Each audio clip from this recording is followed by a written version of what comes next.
Screens, shots, and shoes. Can't play basketball without them.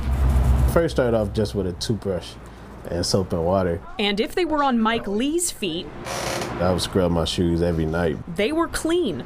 Growing up in a large family, Lee learned to make the most of what he had. Honestly, it was just me being broke. I was tired of paying for new shoes. So Lee picked up a paintbrush and made his own new shoes, eventually turning his childhood obsession This is probably my favorite shoe that I ever done. into an opportunity. There's a lot of people that throw away shoes, so I'd be like, don't throw it away, bring it in. Mike's Custom Creations opened for business inside the Fair Deal Marketplace in 2016. No, don't do that. Now, a staff of 2. More people think he my dad or my brother or something. Wow, that's crazy. 15-year-old Contrell Lynette met Lee on the courts behind his shop and has been coming here every day for the last year. Then I asked him for some paint and a brush so I can try to do it myself.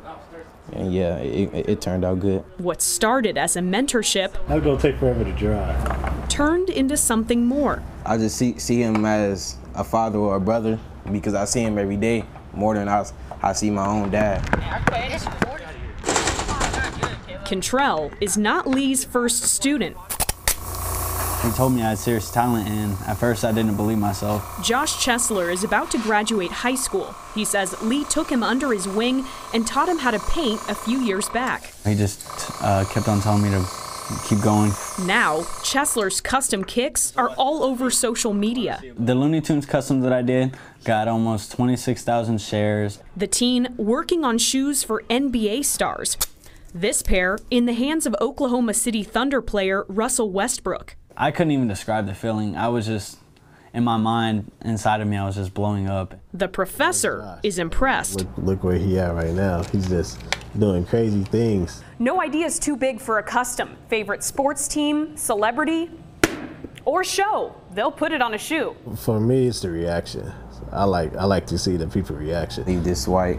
But beyond the shoes, Lee says what matters is the people who wear them. That's how I was raised. I was always raised to help others as much as I can. Painting his own path and dodging the doubters. Don't give up. Don't let somebody tell you that you can't do it. Just keep pursuing. In Omaha, Camilla Ortiz, KETV Newswatch 7.